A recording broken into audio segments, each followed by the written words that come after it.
So my name is Kira Loy Ingram, and I am the Vice President of the AIIA Queensland branch, and I'm also a lecturer in international relations at the University of Queensland. So I'm very pleased to be moderating what will be a very interesting discussion tonight. I firstly wish to acknowledge the traditional custodians of the land on which we are meeting today, the Turrbal and the Yagara people, and I pay my respects to their elders past and present.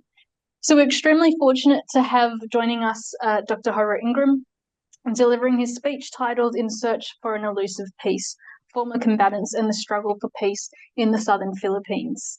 Horror is an honorary senior research fellow at the University of Queensland School of Political Science and International Studies and a 2025 Harry Frank Guggenheim Distinguished Scholar. He has worked in the Philippines for 7 years, with much of that spent on the ground alongside government, security sector and civil society partners in conflict-impacted areas across Mindanao.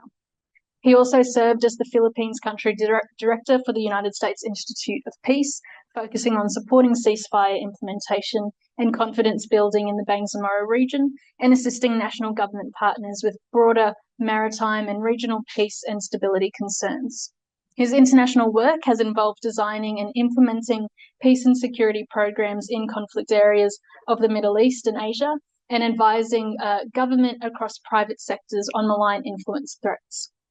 He has also held a number of academic positions at the Australian National University and George Washington University, as well as being a visiting scholar at institutions such as the Naval Postgraduate School in California and the International Centre for Counterterrorism in The Hague. He's authored 2 books and has a long list of publications written for outlets such as Oxford University Press, The Atlantic, The Washington Post, Foreign Policy, War on the Rocks, and Foreign Affairs.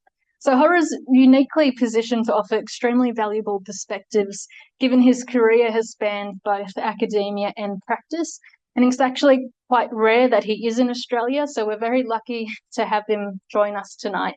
Horror will be speaking for roughly 40 minutes or so. I will then moderate and take questions from the audience, both in the room and those joining us online.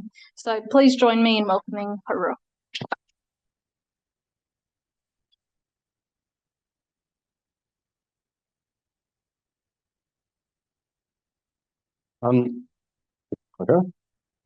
Okay.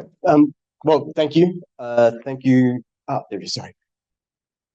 Thanks to Kiri and the Australian Institute of International Affairs for the opportunity to be here today, to the attendees here, and of course those online. As Kiri said, I've been working in the Philippines for about 8 years, and a lot of that time has been spent here in Mindanao, at the southernmost reaches of the archipelago. And it is here that the majority of the Muslim or Moro population has spent decades, they would say centuries, resisting external influence and seeking independence, or at least autonomy.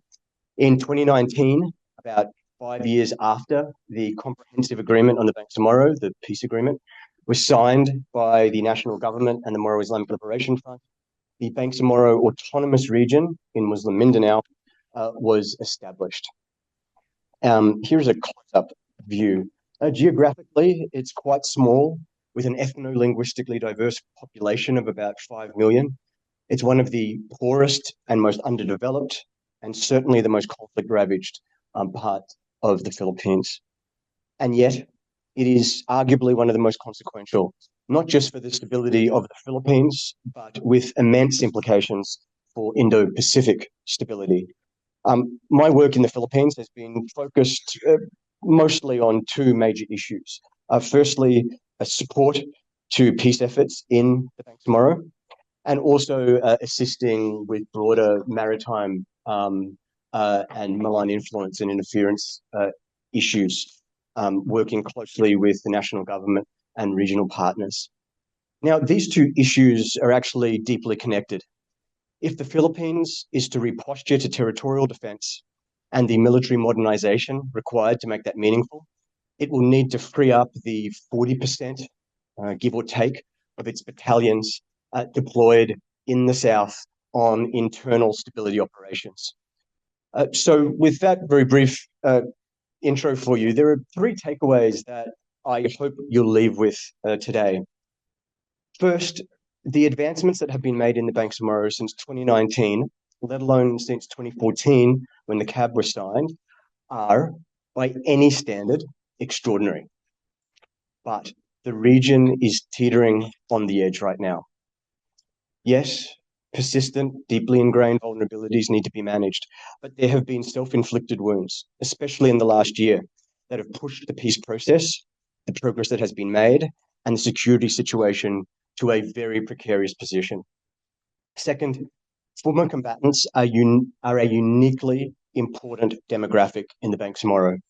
Members of the Moro Islamic Liberation Front, or the MILF, constitute the majority of the Bangsamoro Transition Authority, and tens of thousands of their combatants are to be decommissioned as part of the normalization track of the peace process.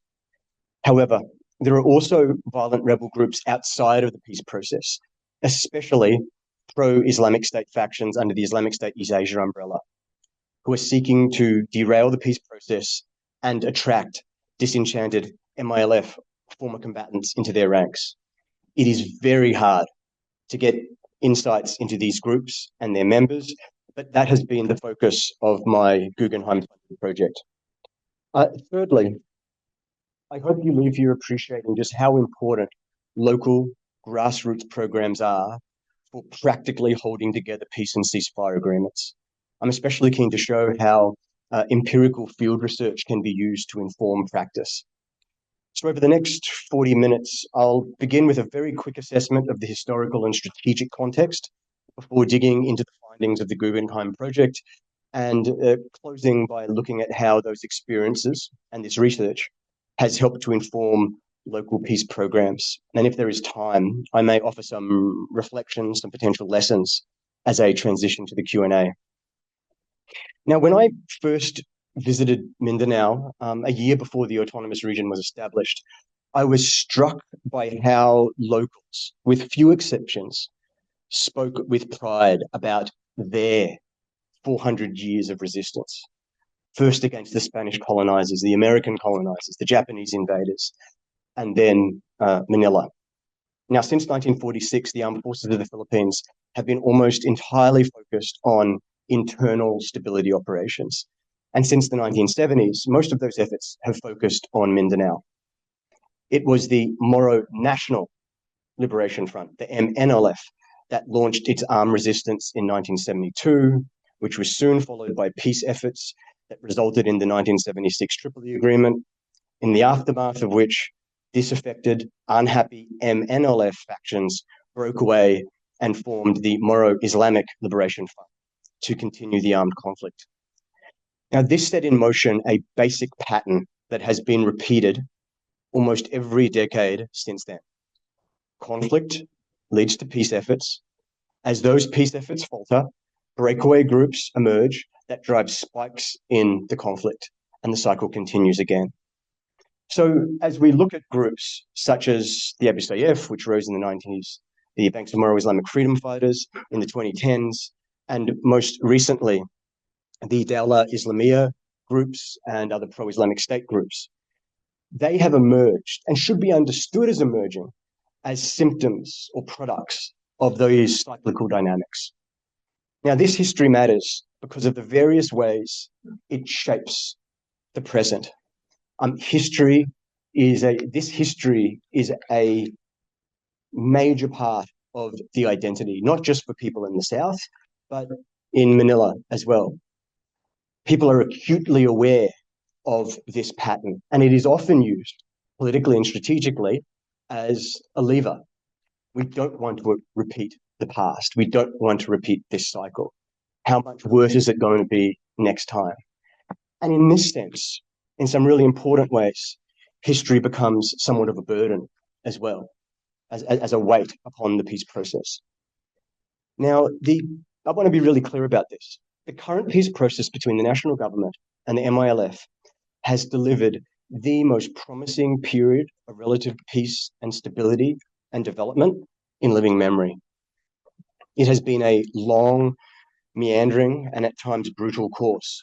From 1997 to the present, it has delivered an architecture and roadmap that I believe has a lot to offer scholars and practitioners about how to structure and plan a peace process. At the core of the Bangsamoro peace process are two tracks: the political and legal track, which is essentially to establish a government, its institutions, bureaucracy, and laws, and the normalization track, which is decommissioning combatants, supporting their transition, as well as disarming and decommissioning guerrilla camps. Now, I've put up this rather busy slide to show the two tracks of the peace process, because it captures the comprehensiveness and the detail that went into thinking through its implementation. Now, the initial timeline for the completion of all of this was 3 years, from 2019 to 2022. To say the least, it was audacious. Now, as I stand here at the end of 2025, most of what you see here is only partially complete. So with this history in mind, you start to get a better appreciation for the major milestones of the Bangsamoro peace effort. The agreement is signed in 2014. The process stalls and falters. Pro-Islamic state groups seek to exploit that with the Marawi siege in 2017. But it has the opposite effect, inspiring a renewed push for peace, which results in the establishment of the BAM in 2019. However, building a government and autonomous region from scratch is tough, especially during the COVID-19 pandemic. And the Bangsamoro transition is extended in 2022, along with the region's first parliamentary elections, to 2025, and then extended again, with those elections now needing to be conducted before the 31st of March, 2026. The picture I'm trying to paint for you is of a moment of extraordinary promise, where hopes are raised, but of a window of opportunity that is narrowing. And through that picture, we need to consider a confluence of vulnerabilities. This is a region with a long history of violence. Now, vertical violence, violence between the MILF and the armed forces of the Philippines, it's practically zero. It's certainly at historic lows. But horizontal violence is high and it is rising. Clan conflict, known as RIDO, private armed groups, and of course the pro-Islamic State rebels are a major source of that horizontal violence. This is an impoverished region with vastly improved, but still very poor infrastructure that is constantly grappling with seasonal natural disasters. Now, this is all exacerbated by clashing political dynasties, various levels of government in constant contest, which in turn helps to fuel that horizontal violence, especially around election time. Now, in the last 12 to 18 months, there have also been what I call self-inflicted wounds. I describe them this way because they were largely preventable, their negative effect predictable, and have since set off chains of events that have worsened the situation. Now, the detail here is actually less important than the sense it will give you of the dynamics at play. The bottom line is that decisions have been made that have been viewed by both sides as contradicting the spirit, if not the terms, of the peace process. Now, all the while, the normalization track has, speaking very frankly, been a mess. Now, on paper, over 26,000 MILF combatants have been decommissioned, with about 14,000 remaining. However, there is, and this is broadly acknowledged by both sides, broad dissatisfaction amongst the 26,000 that have been decommissioned. And the 14,000 that remain typically come from the most troubled conflict areas, the areas where I have spent almost all my time in the South. They are surrounded by violent, hostile groups, and they're not particularly enthusiastic about disarming, especially when they've seen the experiences of their colleagues. And this brings us to those violent groups outside of the peace process that are desperately trying to derail the peace process and lure the MILF's former combatants into their ranks. My experiences in the South have been spent working on the ground with communities, the armed forces, and the MILF to support the implementation of peace and ceasefire agreements and build resiliencies to local pro-Islamic state factions.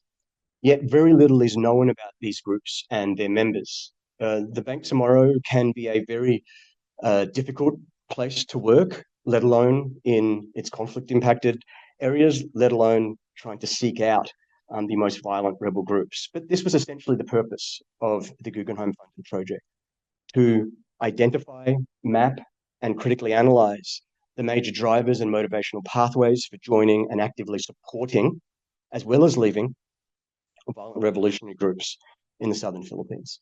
Now, I focused specifically on the Bangsamoro Islamic freedom fighters, who operate largely in Mindanao, and the Dawla Islamiyah Maute group in Lanao del Sur. Some of you would be aware of the DI Maute group because they were essentially the core that were responsible for the Marawi siege in 2017. So far, we've surveyed and interviewed 152 former BIFF members and 126 Dawla Islamiyah Maute group members. All of these individuals have been double and triple verified as former combatants.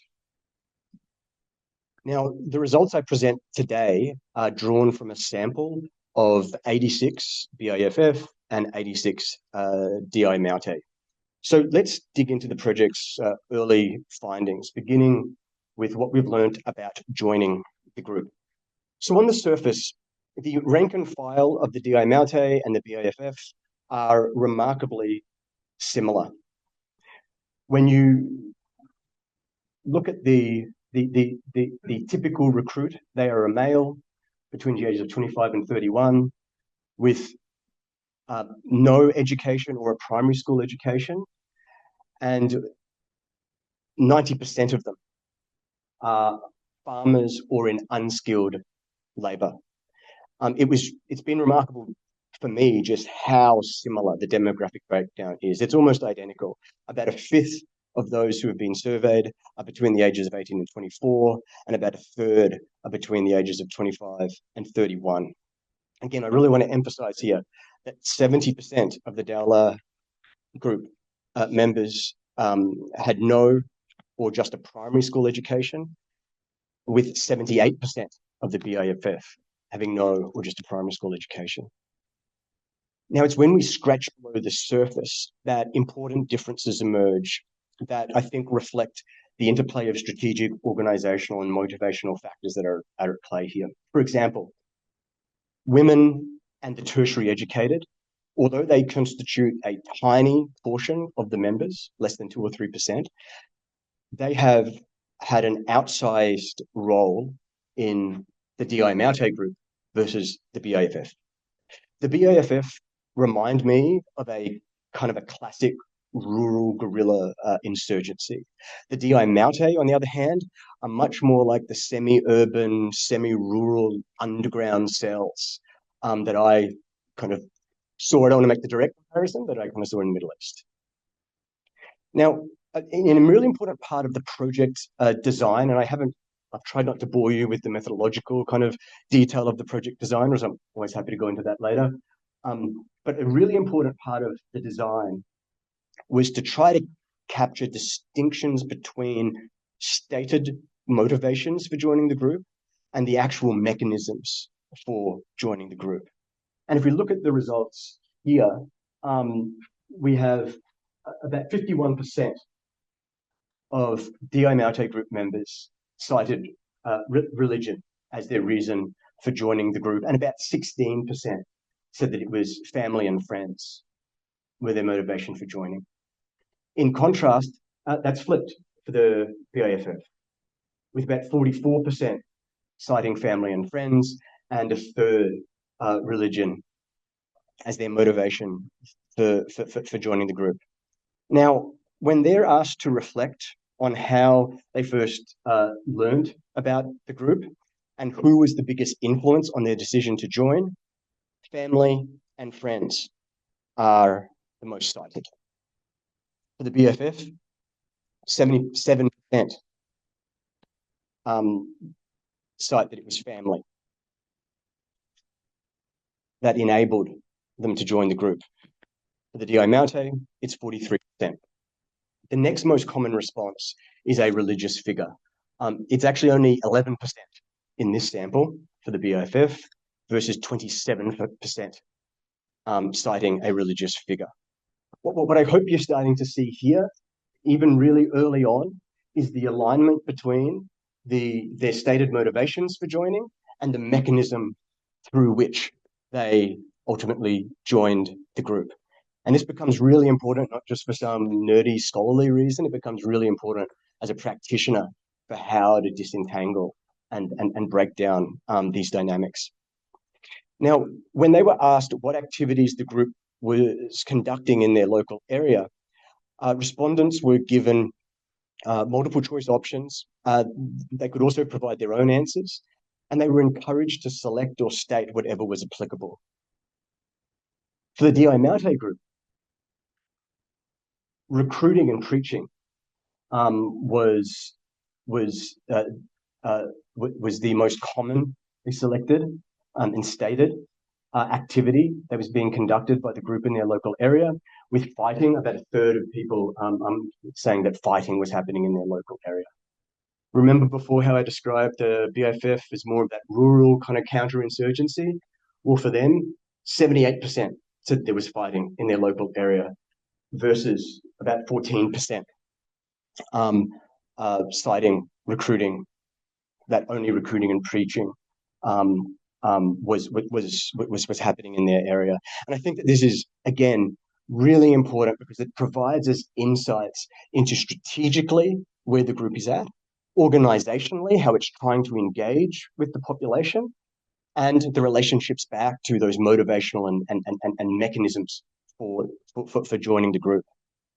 Now, naturally, this all kind of plays out in when and where people were recruited. For the Dales on the Amaute group, the peak years for recruitment were between 2014 and 2017. And for the BOFF, it was 2013 to 2019, about 2/3.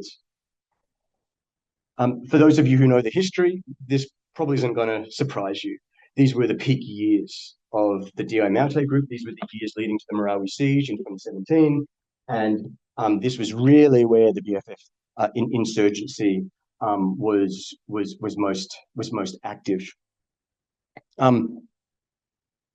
They were also asked where they were recruited, and these essentially represent the hotspot areas in Lanao del Sur and in Maguindanao del Sur, the hotspot areas for recruitment. Again, digging into the details of the data, what emerges is some really important shifts in Lanao del Sur after the Marawi siege. The recruitment hubs moves from the eastern side of Lake Lanao to the western side of Lake Lanao, particularly the border areas with a neighboring province. And what this shift comes down to is a very, very practical matter of logistics, but also a heightened sense of crisis in areas outside of the BAM's territories. Here, again, these names won't mean very much to people who don't know Maguindanao del Sur, but this is the heartlands of the conflict area, known as the SPMS box. It's called the SPMS box because there are basically these, the army has identified these 4 towns, and if you draw a line between those 4 towns, it looks like a box. And this is the heartlands of the SPMS box, the conflict area. So again, the findings align really closely with what many of you who are scholars of insurgency and guerrilla warfare would kind of expect. During periods of strength, recruitment is high. In locations where the crisis is highest, but where the insurgency is strong, recruitment tends to be higher. And this, again, is really important to keep in mind as we move towards why people leave the group. But before then, let's have a look at, I guess, life inside the group. One of the most important findings from this study so far is the distinction that members drew between those who were in the field, who lived in the camp, and those in the community, or what some described as the underground. Now, most respondents described themselves as fighters, general members, elements is a term that was really commonly used, or the equivalent of it in Maranao and Maguindanao. Now, these responses typically aligned with those who stated that they were in the camps or moved between the camps. But in the DI Maute group, secret members and those in the community, or who moved between both the community and the camps, that distinction was really important for their members. And it reflected in what they described as their roles, which were a lot like an enabling function for those in the camps, or a latent kind of surge capacity for those in the camps. When there was trouble out in the field, this surge capacity might kick in. When there was this, but they always had this constant enabling function, basically an intelligence, food running kind of function. This secret underground for the DI Maute. Whereas with the BIFF, it was far more fluid.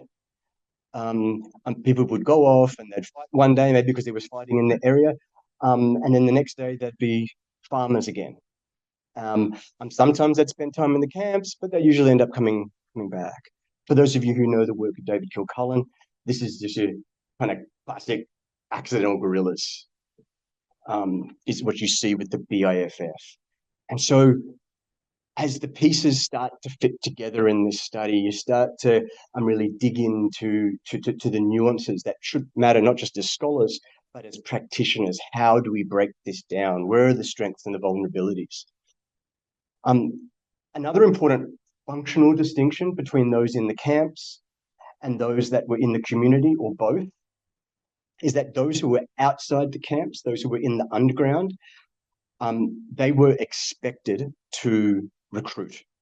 Those who were in the camps didn't necessarily have that expectation put upon them. But if you were outside, you were expected to recruit. And about a third said that this was part of their role. I just want to kind of skip through the next little bit so we can kind of focus in on leaving the group. In terms of foreigners, this was kind of broadly acknowledged within the DI Maute group, that there were foreigners, less so in the BIFF. More had said that their leaders communicated with foreigners. Again, this shouldn't be too much of a surprise, given that the emir, the leader of the Islamic State East Asia province, has typically come from the DI Maute group in the Philippines. So this kind of plays out again in the surveys and interviews.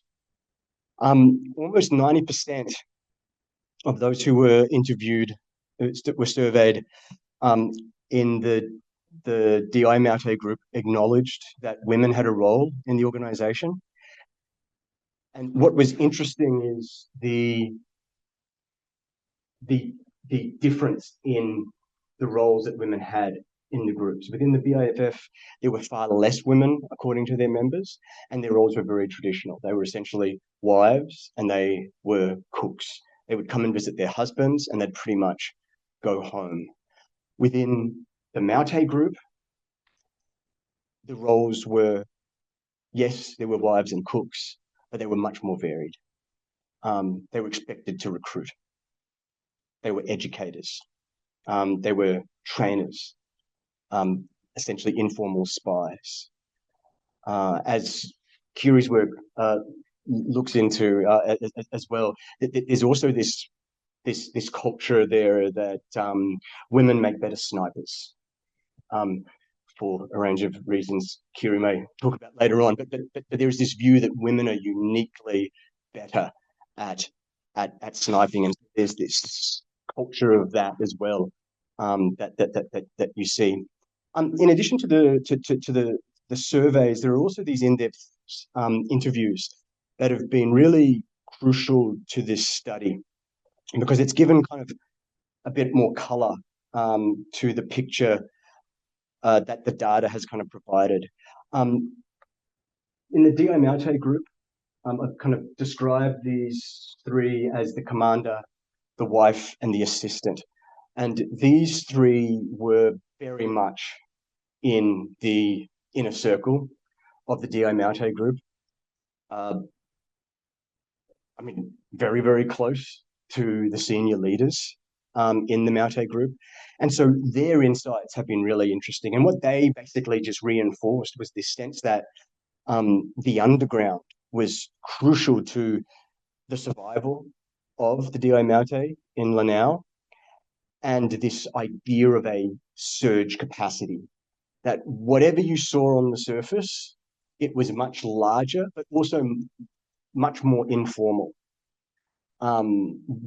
within the underground. And this poses really significant challenges for how we think about this threat and how we apply like a number, how we try to quantify the numbers that are involved here. The role of women, much more detail came out in these in-depth interviews from these three sources. And the picture that it paints for us is of a much more engaged role that women play in this organization. My background is a lifetime ago, was in counterterrorism operations. And I saw this. I saw this in the field all the time. There's very quiet, reserved women out in the community. When the door closed and you could hear what they were saying behind, it was very, very different. They were the really fuel and driving force for their men. This is a lot of what is described by these three sources. There was also an in-depth interview I'm just going to highlight here with someone that I've called the negotiator. This person was a member of the BAFF. He has since led, and he kind of facilitates surrenders, this surrender program out of the BAFF.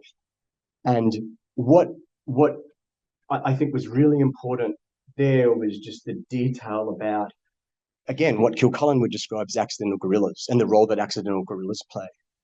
But a really important factor for leveraging accidental guerrillas is the cultural context there and kind of the patrilineal networks that help to drive it. And again, he spoke in great detail about the role that leaders and authority networks played within the BAFF. So let's now quickly look at the most common motivations for leaving these groups. And it was family and friends for both. The most common was family and friends, followed by basically complaints about the hardship of life in an insurgency. I do think it's a little bit telling that about 32% or so of DI Maute cited hardship and disillusionment when you remember that their reason for joining the group was dominated by religious motivation. Whereas when you look at the BAFF, yes, family were important for them leaving, complaints about the hardship, but 20%, a fifth, that's a significant number, said that, hey, I left because the leader died or the leader surrendered. And so that comes back to the importance of those patrilineal authority chains for recruiting. And it comes back to the importance of mapping and understanding those authority networks for dealing with this issue. To an extent, we see the importance of family and friends for getting people out of these groups, and that is a reversal of when people, but we also see a reversal of when people tended to join, which was during times of conflict and success and strength. In contrast, people tend to leave in the aftermath of defeat. And so we see here again that it is after the Marawi siege that you have the highest percentage of people leaving the group. And again, as the BIFF weakens after the establishment of the BAM in 2019, you have 2/3 at least of those in this sample leaving the group. I should highlight though that I use the word leaving the group, as we'll talk about later.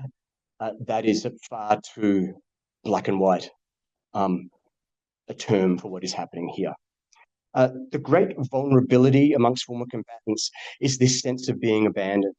And the DI Maute and BIFF tended to have very low expectations of support. But where the problem emerged for them is when they believed that they had been promised support by whatever different level of government, and they did not receive it. And so it was this say-do gap, this credibility gap, that had the biggest impact on them. And that's what they spoke about. They spoke about, we had low expectations, but we were promised this and we didn't receive it. And now what I'd like to do is try to bring these threads together to understand how the design of kind of like ground campaigns to try to push back against these threats. Now, there are three strategies used by pro-Islamic State groups that were creating some really significant problems in these hotspot areas of the Bangsamoro. And what they sought to do was win the support of the local population, and what we sought to do was win support of the local population and prevent recruitment, and to hold together the peace and ceasefire agreement. And to do that, we had to just have a very blunt assessment of what these groups were doing in these communities. The first that we found was quite impactful was this house by house approach. That this idea, we keep hearing this line, the black shirts at the door, the black shirts came at night. And what they would do is they would go to these areas and they would just talk. They would just ask, do you need food? Do you need money? Hey, we're just passing through. We're just checking on you. And if you keep in mind about the black shirts coming to the door, that most joined or have some link with family. It's those kinship networks. They're essentially going back to visit their family. And so there is this pressure then that gets put onto the community that in accepting that support, there is an expectation that that will be reciprocated later. The other strategy the groups were using was they were trying to break down the ceasefire agreement. And they were doing this in a very, very, very clear way. And this was described to me on countless occasions by both the senior commanders in the armed forces and the MILF, where in this case, the Maute group would maneuver into an area to ambush the patrolling army, but they would select that location because of its proximity to an MILF camp. They would then withdraw, creating confusion about where the fire was coming from. Now, there's actually a formal process with the ceasefire mechanism. You call the ceasefire mechanism to make sure that you're not essentially shooting at each other. But because these are isolated areas, there's very little signal, there are problems getting through, maybe the person doesn't pick up, very rapidly can find yourself in the middle of a firefight. And so this strategy was being used, maneuvering in, ambushing, and then withdrawing. And it was all intended to break down the ceasefire and with it, the peace agreement. I also think that there was a really acute understanding within the group of what was at stake, that they didn't need to do another Marawi siege. They just need to stay consistent and to keep eroding the peace process. Keep striking, basically survive and not risk overcommitting their forces. And again, this was really clear, not just in their decision making, but what members would talk about. I think that this all aligns really, really closely. It reflects the fundamental kind of top-down mechanics of an insurgency or a guerrilla movement. When human beings apply an escalatory campaign of political violence to weaken, topple, replace an established but materially superior authority. The works of Calabas and Migdal and Falk, Cullen and Nagel will be coming to mind for many of you. Now, what is happening here is a dual contest. Yes, a contest of control, a political contest, a social and economic one, but there's also a control for meaning. They want to shape how the environment is understood and how the actors are understood. At the same time, the insurgency is leveraging a spectrum of support. Yes, there are that very crude and blunt behavioral support, getting collaborators, but there's also this much deeper support that they're trying to build by leveraging particularly identity factors, those kinship and tribal connections, and to build that stronger sense of support to drive the group, to keep the group surviving, and eventually, when the conditions are right, to drive it forwards. And in this context, what I call decisive minorities are really important. The vast majority of the population are pretty apolitical. Their support tends to follow whoever the dominant actor is. That these decisive minorities, that's something which ISIS talks about, and ISIS appreciates really, really acutely how important decisive minorities are. And that if you can capture those decisive minorities, perhaps it's tribal leaders, perhaps it's a politician, perhaps a business leader, it might be a criminal network. If you can capture the support of that decisive minority, you go a long way to shifting how that apolitical majority assign their support and who they choose to support.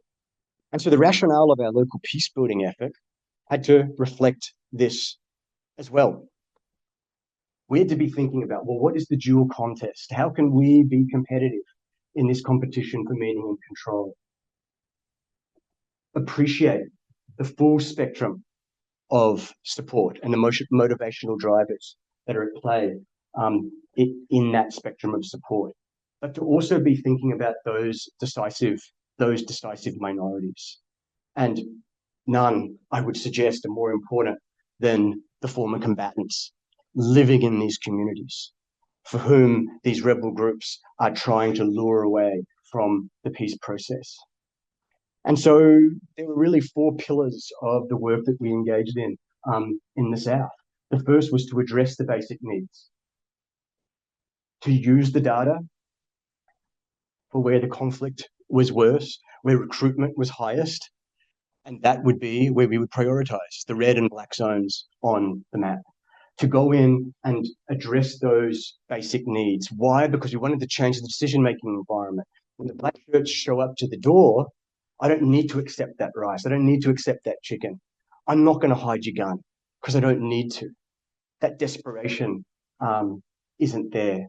And to use that outreach as a vehicle for engagement, for building relationships between the civil society, the security sector, and the regional government, to build those bonds. The breakdown of the ceasefire agreement was a huge issue. So how do we overcome that? Well, what Commander suggested, it's the universal language of the Philippines, which is basketball. That the commander said to us, we need to have a peace basketball competition. And it's not really a competition, actually. It's just it's an opportunity for the rank and file in the most conflict impacted kind of areas. Those of you who recognize the legendary MILF commanders there and maybe the locations on the map, these were the hotspot areas. And we went there, why? With this initiative, so that the rank and file of the army and the police and the MILF would bond, yes, over basketball, playing in mixed teams. It would end with a boodle feast. And what would happen at that boodle feast is exactly what you see there. They would talk to each other. It's extraordinary to think after decades of conflict that those lines of communication weren't there. They weren't. And so this became a way of connecting the rank and file, to deconflict, to mediate. The commander coordination meetings also meant we need to also have that top cover. And so what emerged from Kambalyoka was the need for the senior commanders in their area of operations to meet. And again, the purpose is to go to those base commanders and to connect them with their army and police counterparts, so that you don't need to necessarily call the joint mechanism when someone is shooting at you. You've already spoken to your mate because you're gonna go and meet him. You're already in communication with him. You've already played basketball. You've already had your senior coordination meeting. And so at each of these levels, we're trying to change the decision-making environment, always led by local partners.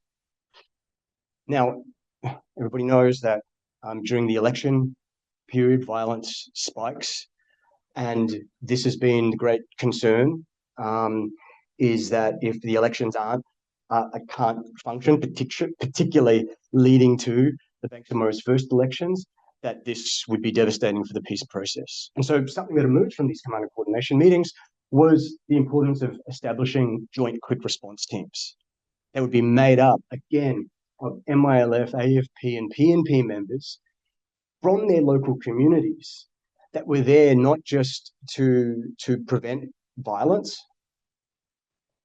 but to help facilitate peaceful elections. I hope you can also see the way that the four pillars built on each other as well. You satiate the basic needs of the local population.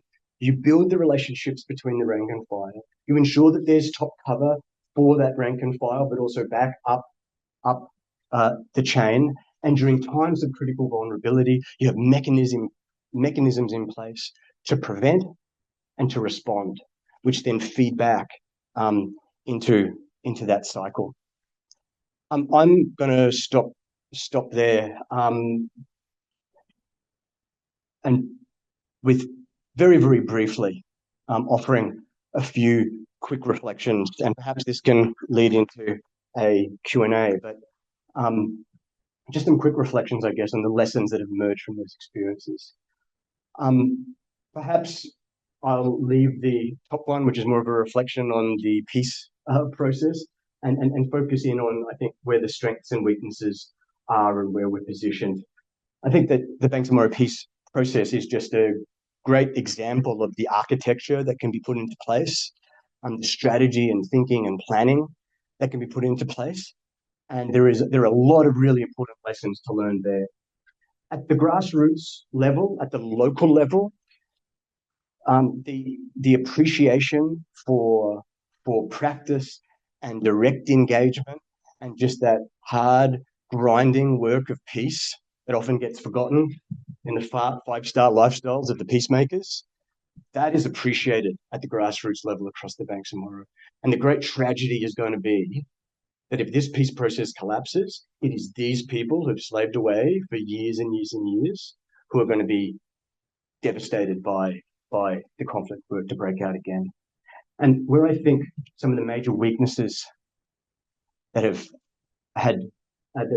impacted the peace process is that there has been a real expectation management issue. I don't want to make this sound too kind of cute, like a marketing issue, but this sense that the peace dividends have not delivered is, yes, a practical matter, but it's also an expectation management issue, not managing the expectations of the local population as conditions change, let alone managing the expectations of those who are in the senior leadership positions. Part of that is the communication has been a major weakness in the evolution of the peace process. And I think that what's great about these issues is that there is an opportunity to reset. There is an opportunity to reset who's heading towards these first elections, and particularly after them. But that will not occur if this creeping sense of sunk cost, that we've put so much into this, we've just got to keep going. That will prevent. And so I just want to finish by saying that there is such an opportunity here. These stakes could not be higher. And I don't want people leaving or listening online thinking that this is a kind of a dire situation. It is a very precarious situation. But I think that we're certainly not over the edge yet. And I hope that in 2026 we can kind of see a renewal of efforts and a reset. So on that note, I'm happy to take any questions.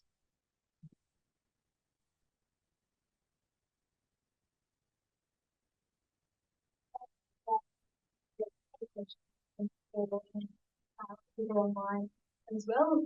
If you haven't submitted your questions online, please do so now.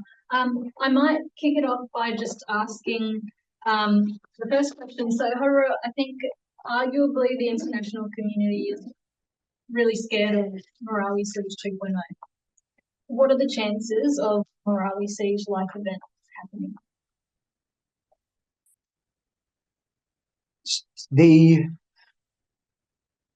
The pressure that has been applied to these groups has been intense.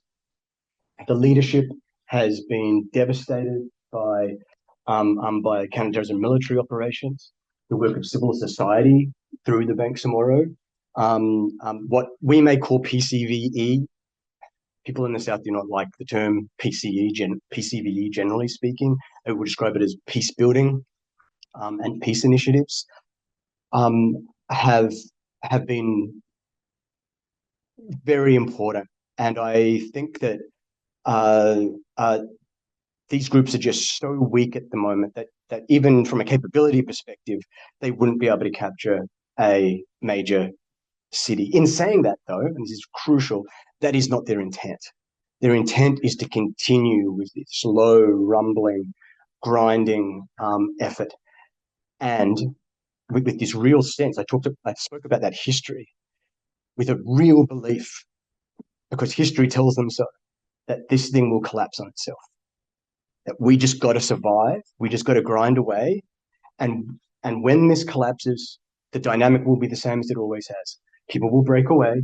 There will be these breakaway elements, and we will be there to embrace them into our ranks.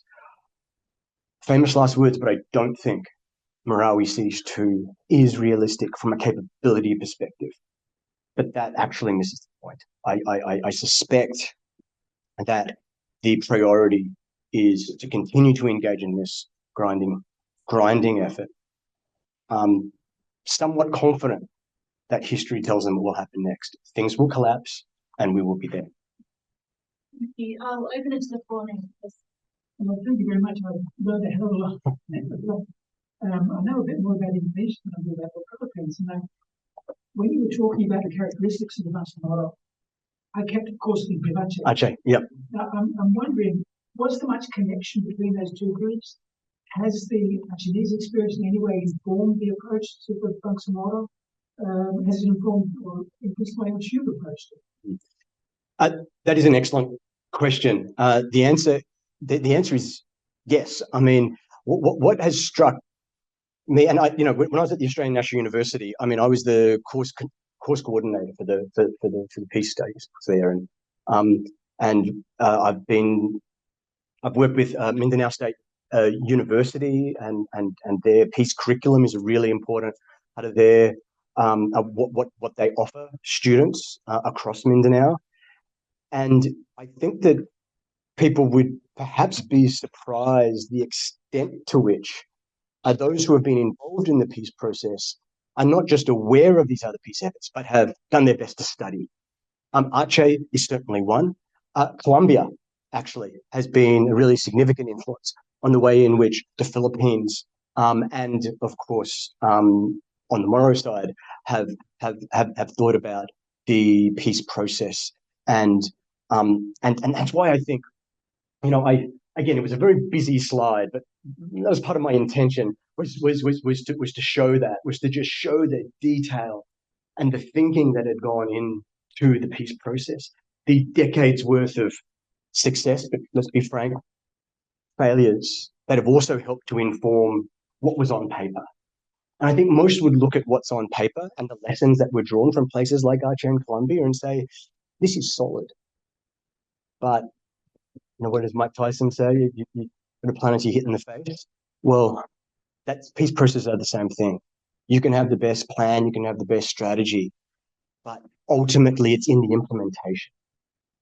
And sorry, I'm going to start deviating away from answering your question if I speak too much more in that. But the short version is, yes, Archer, but particularly Columbia influenced thinking there.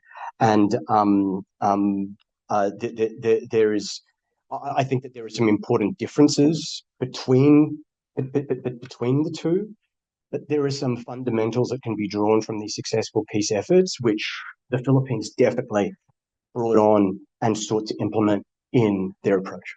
You haven't had a tsunami. No. Well, no. Look. I think that look. The Philippines has had many other kind of issues and challenges, which you would think, which have inspired a renewed push for peace. The Morale Siege being an example of that, but there have been others that have had the opposite effect. So it wasn't No. But the point you're making is actually a really important one. Is the way in which unforeseen strategic factors shape the trajectory of the peace process, and part of the planning is to put that in. They didn't plan for a COVID-19 pandemic, but who did?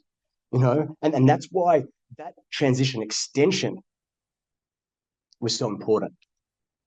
But it's what was done with that extension, and I suspect history will not be kind in that assessment. Any other questions from the floor? Yep. You said at the top of the talk the state government was very much focused on trying to release obviously some of the manpower and the equipment from the south, to concentrate on. Right. So a couple of things around that. Has it changed how they deal with the situation?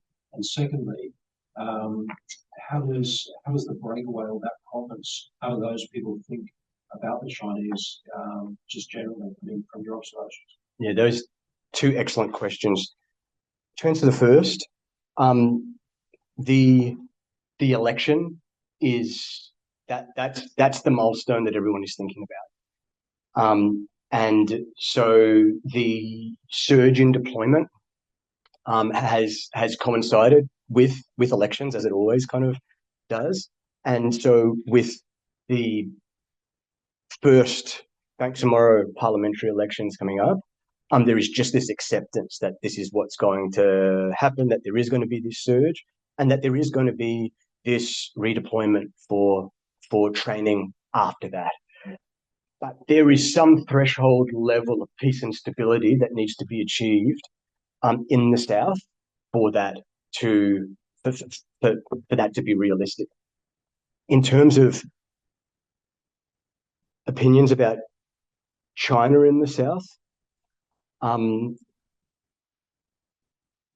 in my experience, and this isn't an empirical kind of but in my experience, and across all the years that I've been there, and this topic comes up a lot. Admittedly, I bring it up, but nevertheless, when we talk about it, China's treatment of the Uyghurs comes to the front of people's minds. One. Two, there is I think, a really genuine hope and belief in their democracy, particularly amongst the younger. And again, this is I don't want to sound like an old washed up guy who's just like, but in the Middle East, during the Arab Spring, I kind of saw that as well. Just this sense of hope about what democracy could deliver. That's genuine in the Bangsamoro, particularly in this young population. But this young population, particularly a transitional authority, but also just their political leaders across the board, are part of political dynasties, families. They're also not of that demographic. We're talking about octogenarians kind of thing that are in that are in the authority. So the question is always going to be, well, how does this, is this democracy, is this democratic experiment of the Bangsamoro, is it real?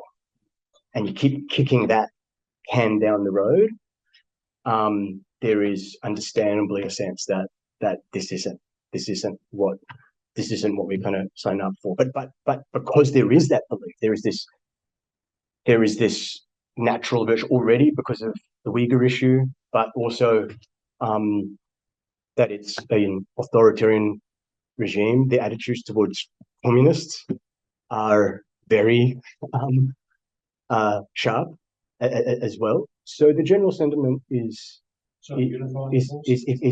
pretty negative. Sorry. So unifying force. There are so many other issues that superseded. So it's kind of, I would kind of compare it to look at polling nationwide in the Philippines. I mean, the attitudes to China are pretty similar to what Australians are. You know, not exactly positive, except another level. And I think that generally speaking, I'm happy with the way that the Marcos administration has handled these issues.